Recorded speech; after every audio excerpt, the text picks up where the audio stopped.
생생하게 상생하며 YTN 라디오 생생경제.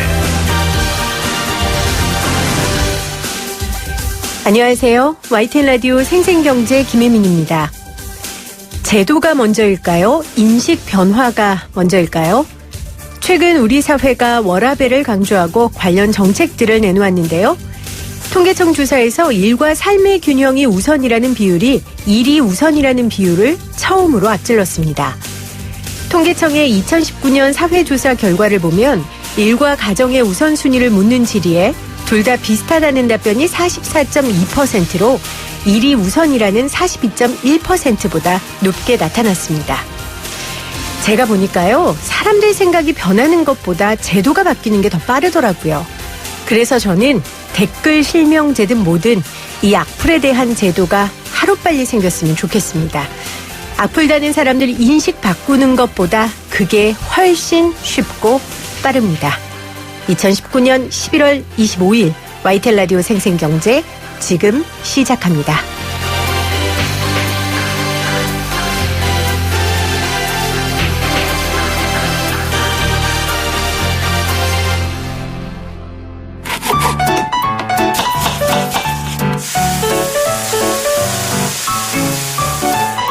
가장 맛있고 싼 제철 식품은 무엇인지 한 주간 재래시장과 대형마트의 생생한 물가 정보를 살펴보는 장바구니 생생물가입니다. 한국농산식품유통공사 이윤정 대리 연결돼 있어요. 대리님 안녕하세요.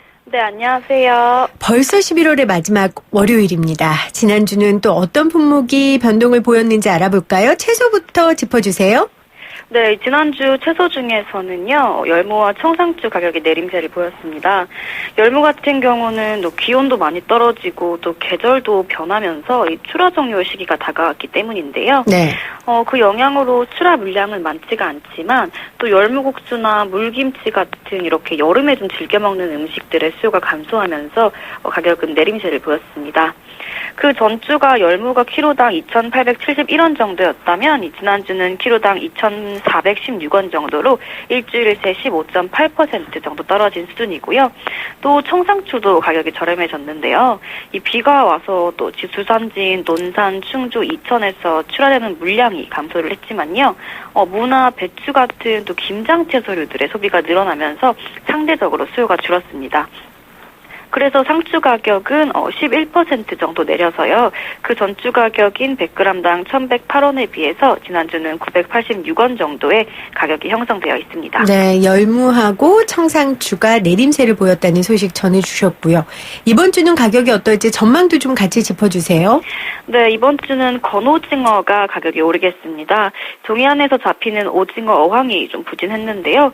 10월 말 기준으로 봤을 때 오징어 재고량이 평년보다 약 42% 정도 감소를 했습니다. 지난주 가격을 보면 10마리당 6,267원 정도였는데 이제 이번 주는 여기서 더 오르겠고요. 반면에 이제 이번 주 깐마늘은 가격이 좀 내릴 텐데요. 올해는 작황이 양호해서 마늘의 재고량이 많은 상황이기도 하고요. 또 김장철을 맞아서 저장업체나 유통업체에서 이 출하되는 물량이 좀 늘어났습니다. 그래서 지난주 깐마늘 가격이 키로당 6,538원 정도인데 이제 여기서 조금 더 저렴해지겠습니다. 네. 지난주에 김장 비용이랑 또 좋은 배추 고르는 법을 살펴봤었거든요. 이 김장 재료 중에서는 이번 주엔 좀 어떤 품목이 변화를 보일까요? 김장 재료 중에서는 이제 이번 주는 굴하고 생강 가격은 좀 내리겠는데요. 굴은 주산지가 경남 지역이에요. 근데 이제 굴의 생산 시설이 늘어나면서 10월달 굴 생산량이 전년보다 7%가 증가를 했습니다. 그래서 출하 물량 역시 함께 늘면서 가격은 내림세를 보였고요. 네. 또 생강의 경우는 주산지인 서산과 안동에서 저장을 위한 큐어링, 그러니까 일종의 건조 작업이라고 할 수 있겠죠. 이 큐어링 작업이 마무리되면서 출하 물량 늘어서 가격이 더 내려갈 것으로 보고 있습니다. 사실은 김장하면은 이 수육이 생각이 안 날 수가 없잖아요. 그렇죠. 요즘 네. 축산물 가격은 어떻습니까? 네, 이제 방금 말씀하신 것처럼 이 김장과 또 수육은 뗄래야 뗄 수가 없는 사이죠. 이번 주 축산물 가격을 알아보자면 돼지고기 목살 가격이 조금 오를 텐데요. 네. 돼지고기는 아프리카 돼지열병이 처음으로 확진됐던 9월 17일 이후부터 소비가 조금씩 줄어들면서 가격이 계속 하락세였습니다. 하지만 최근에는 돼지고기 소비 촉진을 위한 할인 행사가 좀 전국적으로 실시됐는데요. 김장철과 맞물리는 시기이기도 해서 돼지고기 수육 등의 수요가 늘 것으로 예상돼 가격은 오름세를 보이고 있고요. 네. 돼지고기 목살을 기준으로 봤을 때 지난주 가격은 100g당 1,687원으로 그 전주에 비해서 3.7% 정도 오른 수준입니다. 네. 사실 우리가 항상 김치를 먹기 때문에 이 김치가 얼마나 좋은 음식인지 잘 생각을 못 하거든요. 그런데 김치 효능이 그렇게 좋다면서요? 그렇죠. 이 한방에서는 김치를 음양이 조화된 완전식품이라고 합니다. 아, 네. 네. 왜냐하면 성질이 찬 배추와 무에 또 열이 많은 양념류인 고춧가루, 파, 마늘, 생강 등을 넣어서 이 음과 양의 그 조화를 맞추었다고 본 것인데요. 네. 그래서 고춧가루를 쓰지 않는 백김치나 동치미는 성질이 차서 열이 많은 소양인에게 잘 맞고 또 매운 양념을 많이 쓰는 배추김치는 몸이 차고 속이 냉한 소음인에게 잘 맞는다고 해요. 네. 또 김치하면 유산균이 많잖아요. 이 김치 1g당 유산균이 1억 마리쯤 함유되어서요. 같은 무게의 요구르트보다 약 4배 정도 많다고 보시면 됩니다. 그리고 비타민 A와 C, 또 칼슘, 철, 인 등 무기질이 풍부하고요. 배추와 무에는 식이섬유가 많아서 변비와 대장암 예방에도 아주 좋은 식품입니다. 네. 음양이 조화된 완전식품이랍니다. 김치. 여러분들 김장해서 맛있게 드시기를 바랍니다. 오늘도 좋은 정보 감사합니다. 네, 감사합니다. 지금까지 한국농수산식품유통공사 이윤정 대리였습니다. 쉽다, 재미있다, 어라? 무슨 말인지 이해가 간다. YTN 라디오 생생경제.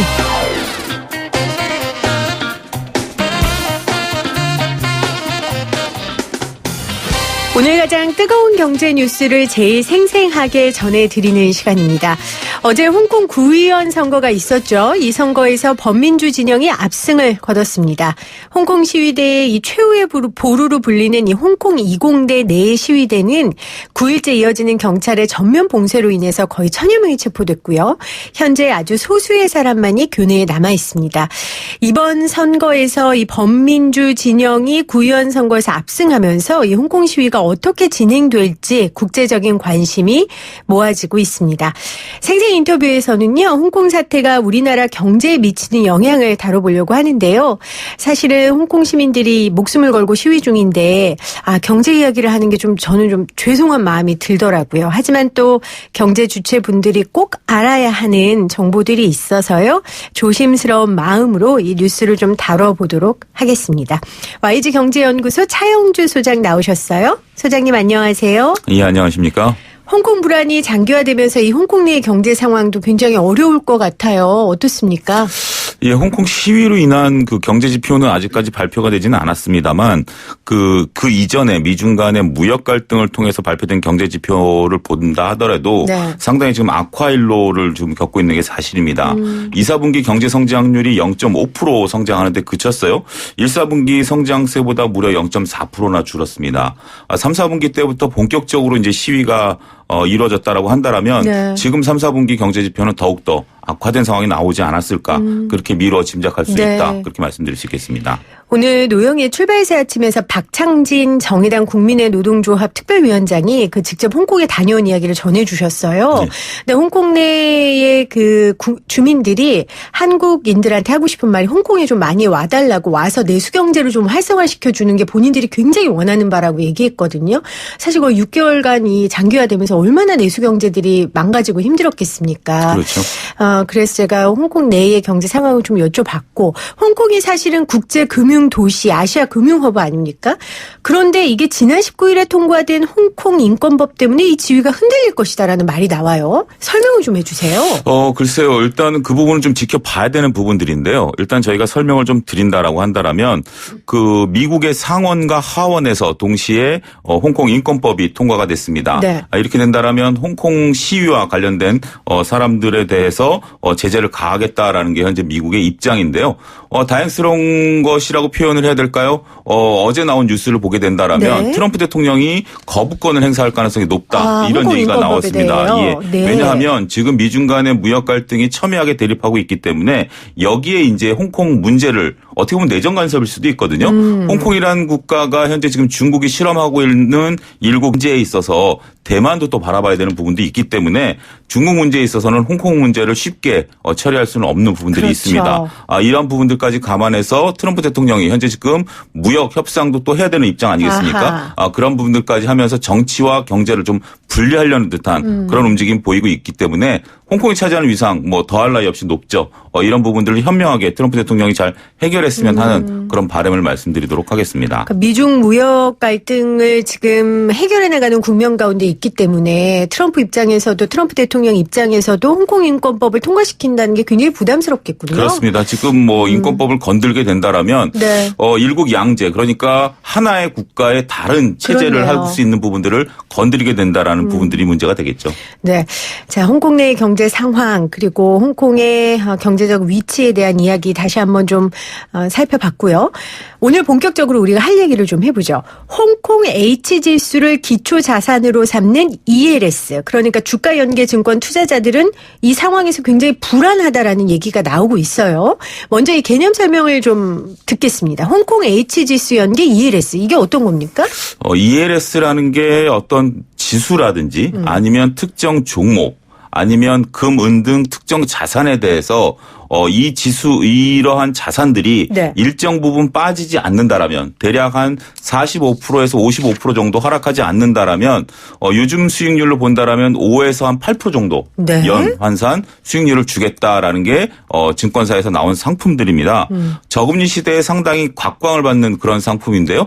투자 기간은 대략 1년에서 2년 정도 투자를 하고 이렇게 높은 수익률을 받기 때문에 많은 자산가들이 관심을 좀 가지고 있습니다. 네. 한 가지 위험성을 말씀드린다라면 투자 자산이 앞서 언급드렸다시피 40에서 50% 정도 빠지지 않아야 되는데 40에서 50% 빠진다라면 손실이 거의 한 80% 이상 확정이 된다. 이렇게 좀 말씀드릴 수 있겠습니다. 그러니까 ELS 상품은 어느 마지노선이 있고 그렇습니다. 그 밑으로 내려가지만 않는다면 5에서 8%의 고수익을 얻을 수 있는 상품이다라는 말씀이십니다. 그렇죠. 그러면은 홍콩 H 지수라는 건 홍콩 뭐 증시와 관련된 지수겠죠? 그렇습니다. 우리나라 종합주가 지수가 있듯이 홍콩 H지수가 같이 연동이 돼 있습니다. 보통 홍콩 H지수 하나만 가지고 상품을 만들지는 않습니다. 통상적으로 국내 지수와 연계를 해서 만들기 때문에 네. 다행스러운 것은 국내 지수가 그렇게 빠지지 않았기 때문에 국내 지수는 문제가 안 된다라고 볼 수 있겠죠. 보통 투스타라고 부릅니다. 투스타 ELS에 가입하신 분들 이 방송을 지금 귀를 기울이셔야 되는데 홍콩 H지수 같은 경우 현재 지금 가장 많이 팔렸을 때가 11,700 정도. 네. 를 이제 기록을 했습니다. 하지만 지금 수준이 1,400 정도니까 대략 한 10여 % 정도 빠져 있는 상황이죠. 이게 지금 문제가 된다라는 것들이 앞서 언급드렸다시피 40에서 50만 그럼 빠지지 않으면 되는 거 아니냐? 이렇게 단순하게 생각하실 수 있습니다. 근데 조기 상환 조건이라는 게 있습니다. 네. 좀 어려워지죠. 조기 상환 조건이라는 게 보통 한 3개월에서 6개월 단위로 최초 가입한 상태에서 5% 정도 빠지지 않으면 조기 상환이 됩니다. 네. 그러니까 예를 들어서 1170에 가입하신 분들이 만약에 그 지수가 연계가 유지가 된다라고 한다라면 가입하신 지 3개월 내지 6개월 뒤에 연 한 5% 정도 수익을 받게 된다라는 거죠. 아하. 연환산입니다. 원래는 1년에서 2년 기다려야 되는데 조기로 할 수 조기로 있다는 상환할 수 있는 거죠? 것들입니다. 네네. 그 부분들을 많이 노리고 들어가시는데 지금 주가가 10% 정도 빠졌기 때문에 조기 상환을 다 못 받으신다라는 거죠. ELS는 시간이 갈수록 불안해집니다. 기껏 뭐 만약에 5%를 2년 동안 기다리게 된다면 20% 받으니까 좋은 거 아니냐라는 건데 기초자산의 변동성이 확대될 수 있다. 결국 변동성이 확대된다라는 것은 기초자산이 위로 올라갈 수도 있고 네. 아래로 떨어질 가능성도 있다라는 것들이죠. 네. 이것은 시간이 갈수록 불안감이 증폭이 되기 때문에 투자자 입장에서는 조기 상환을 받지 않는 한 과거 우리나라 대우조선이 그런 문제가 발생이 됐습니다. 주가가 빠지면서 계속해서 연장이 되다가 2년 이후에 대규모 손실이 발생이 됐거든요. 그 사이에 투자자분들이 할 수 있는 것들이 별로 없다라는 게 이 ELS 투자의 어려움이 아니겠는가 그렇게 말씀드릴 수 있겠습니다. 투자자 투자자들이 할 수 있는 게 별로 없다는 게 그렇죠. 굉장히 한계네요. 예. 그렇군요. 아까 전에 홍콩 H지수는 그냥 홍콩 H지수만이 아니라 이 ELS에 우리나라 그 자금도 같이 연계돼 있다고 하셨잖아요. 네. 그 비율은 어디가 더 많아요? 우리나라 아닙니다. 이게 이제 비율이 아니고 네. 설명을 드린다라면 홍콩 지수가 5%가 50%가 빠지지 않고 국내 종합주가 지수도 50%가 빠지지 않는 동시 조건입니다. 근데 국내 종합주가 지수는 50%가 안 빠졌지만 네. 홍콩 지수가 50%가 빠지게 된다라면 손실이 확정이 된다는 거죠.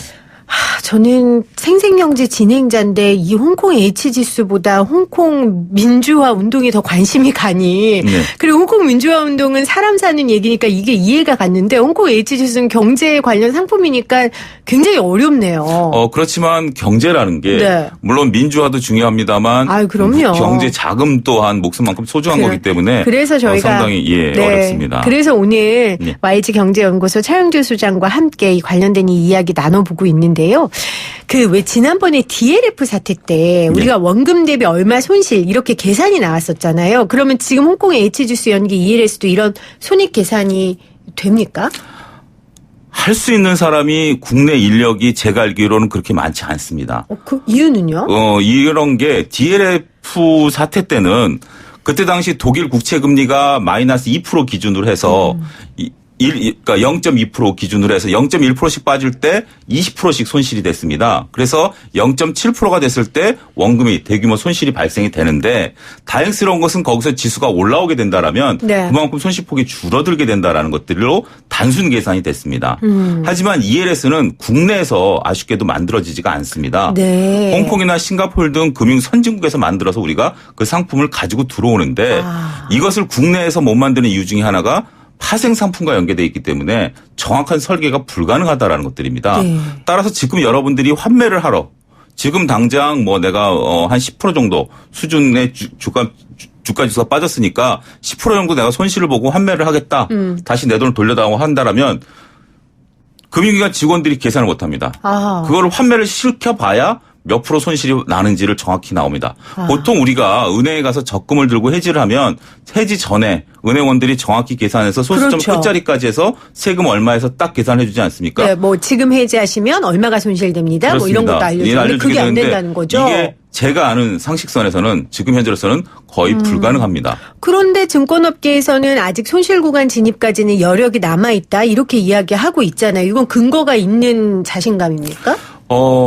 지금 현재에서는 아직까지는 그러니까 앞서 언급드렸다시피 11,700포인트에 가입하신 분들이 대략 홍콩 지수가 600포인트까지 6,000포인트죠. 죄송합니다. 6,000포인트까지 하락하지 않는다라면 손실이 나지는 않는 건 맞습니다. 네. 손실이 나는 건 맞는 것은 아닌데 그렇다고 해서 손실이 안 난다라고 태평해 있을 것은 제가 볼 때는 잘못돼 있다. 그건 잘못돼 있다. 예, 왜냐하면 금융기관이라는 게 이런 것들을 취급하는 수수료를 받지 않습니까? 네. 그 수수료라는 게 최악의 상황이 발생됐을 때를 대비해서 투자자분들에게 미리 알려줘야 되는 상황이기 때문에 지금 금융기관은 모든 가원자산을 동원해서 ELS 사태가 최악의 상황에 빠졌을 때는 어떻게 된다라는 것을 투자자분들에게 먼저 선제적으로 알려주어야 하는 의무를 지금 현재 부여받고 있다. 저는 그렇게 말씀드릴 수 있겠습니다. 제가 상품은 100% 이해가 안 됐는데 지금 소장님이 말씀하신 그 말은 100% 이해가 가고 100% 동감합니다. 네. 그러니까 최악의 상황을 빨리 설정해서 그렇죠. 투자자들에게 말을 해주는 게 중요하다. 판단은 투자자분들이 그렇죠. 내리시더라도 그거는 투자자들이 하는 그거를 거지만. 그 DLF 사태 때도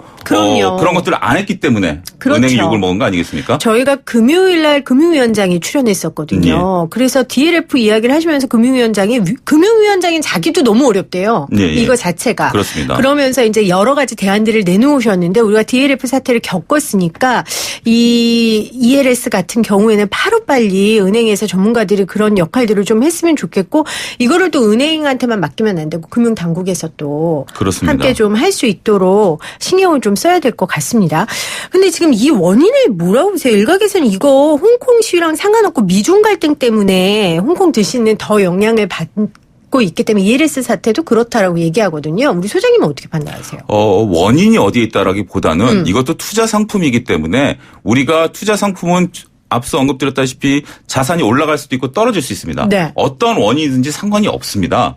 만약에 미중 간의 무역 갈등이던 하다못해 중국의 인민군대가 홍콩에 들어오면서 홍콩 경제가 더 폭락하던 이런 것들은 투자자가 책임을 져야 되는 부분들이지 이런 것들이 어떤 이유로 인해서 내가 이런 것들을 뭐 손해를 보는 게 너무 억울하다. 이런 것들은 조금 어폐가 있다라는 것들입니다. 우리가 DLF 사태에서도 알다시피 그 은성수 금감위원장이 기자회견을 통해서 모든 투자자들의 책임을 또 강조를 했거든요. 네, 금융위원장이. 그렇습니다. 네네. 그런 것들이 있기 때문에 앞으로 여러분들이 이러한 자산에 가입을 할 때 어떤 경제 외적인 상황보다는 자신의 자산을 포트폴리오를 구성해서 만약에 최악의 상황인 경우에 내가 어떻게 대처할 것인지에 대한 시나리오가 있어야지 단순하게 지금 홍콩 문제가 정치적인 문제라든지 아니면 글로벌적인 위기에 의해서 손해를 본다라는 쪽에 포커스를 네. 맞춰서는 저는 오히려 이 문제를 호도할 수 있는 네. 부분들이다라고 네. 말씀드릴 수 있겠습니다.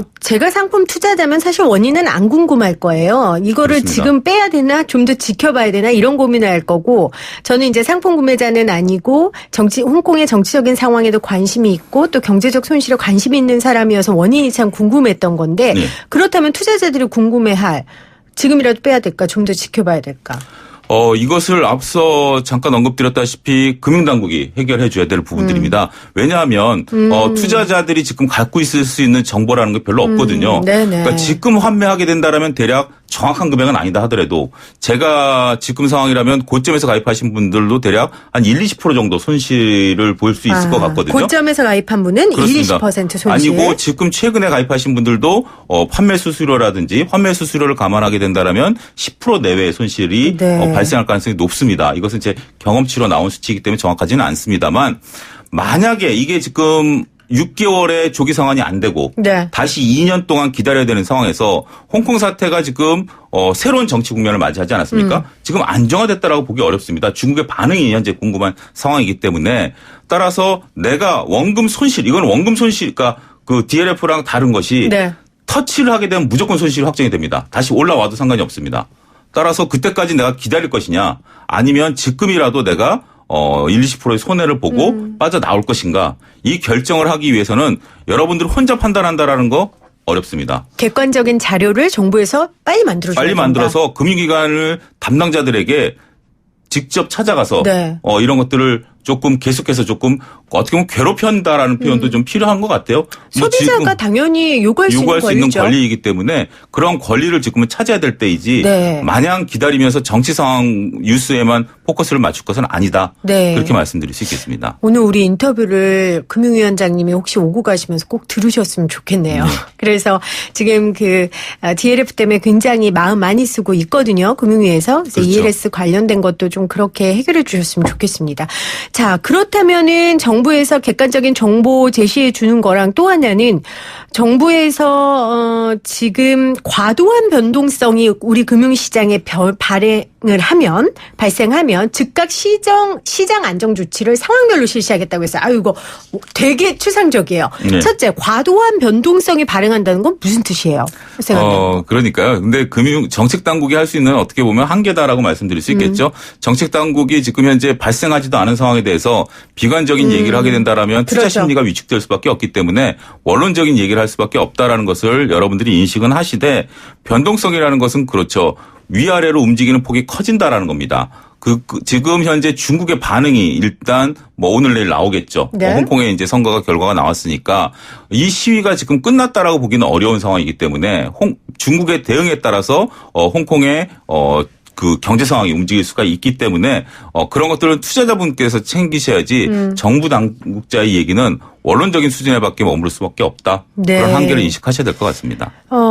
그러면 상황별로 실시하겠다라는 얘기도 정말 상황이 펼쳐져야 알 수 있겠네요. 그렇죠. 그리고 한 가지 또 우리가 달리 생각해야 되는 게 ELS 투자와 정부의 정책은 또 다릅니다. 왜냐하면 정부 정책은 외환이라든지 이런 부분들입니다만 ELS 투자는 투자자들의 책임하에 이루어진 부분들이 있기 때문에 다소 다르다. 이렇게 말씀드릴 수 있겠습니다. 네, 오늘 아주 명쾌하게 대답해 주셨습니다. YG경제연구소 차영주 소장과 인터뷰 나눠봤습니다. 소장님 고맙습니다. 감사합니다.